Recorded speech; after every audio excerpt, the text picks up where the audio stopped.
फरीदा अहमद को कहती है, अगर अदील को कुछ भी हुआ तो मैं आपकी बहू को छोड़ूंगी नहीं। पता नहीं कौन कौन से कहवे हैं जो बना बना कर पला रही है। अहमद कहता है, तुम ये बात छोड़ो, मुझे नूर आलम मिला था। मंजूर महरीन को बुलाता और कहता, मुझे तुमसे कुछ जरूरी बात करनी है। आज रात के खाने पर डोली के घर वालों को बुलाओ। नूर आलम ने अपने भांजे जावियार के लिए माही का रिश्ता मांगा है। माही से उसकी रजामंदी पूछ लो। फरीदा कहती है, माही को मैं खुद मना लूंगी। नूर आलम रजिया को जब घर आकर जावियार के रिश्ते की बात बताता है, रजिया कहती है, जावियार मेरे बेटों की तरह और उसके लिए मैं लड़की खुद पसंद करूंगी। अभी तो बस रिश्ते की बात की है, अगर लड़की पसंद आ गई तो ठीक है, नहीं तो नहीं करेंगे। माही की अम्मी जब उसके रिश्ते की बात करती है तो माही कहती है, मुझे शादी नहीं करनी। फरीदा कहती है, ऐसी बातें मुझसे मत निकाला करो, बस तुम हाँ कर दो।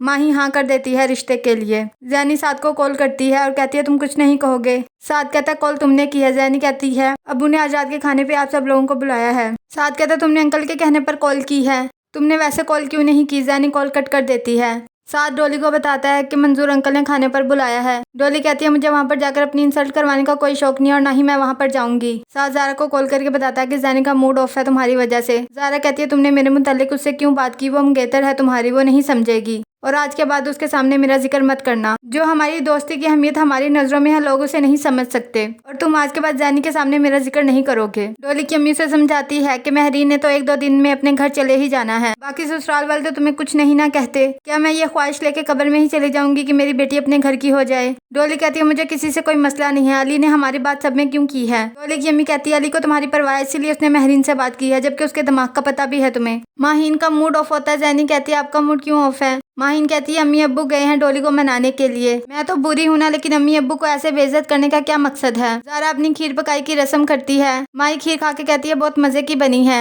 माही अपनी अम्मी को कहती है, अब ज़ारा को ये गोल्ड का सेट गिफ्ट करेंगी। फरीदा कहती है, मैं तो सिर्फ 500 रुपया दूंगी, 1 रुपया ऊपर नहीं दूंगी। अहमद कहता है कि खाना बहुत मजे का है और खीर भी बहुत ही ज्यादा मजे की है। ज़ारा का मामू से पैसे देता है लेकिन ज़ारा नहीं लेती। अहमद कहता है, तुम बिल्कुल अपनी माँ जैसी हो। फरीदा कहती है, बिल्कुल ठीक कहा आपने, बिल्कुल अपनी माँ जैसी है। जैसे उसने कभी आपका हाथ नहीं रोका अपने ऊपर खर्च करने के लिए, वैसी ही बेटी है। माही कहती है, आप लोगों को एक ऐड याद है जिसमें बहू पहली दफा खीर बनाती है और ससुर कहता है कि बहू के हाथों में जादू है, हमारी बहू भी पूरी जादूगिरनी है। अहमद माही को डांटता और कहता है कि अल्फाज का चुनाव एहतियात से किया करो। माही कहती है, मैं तो मजाक कर रही थी, आप लोगों को बुरा क्यों लग गया।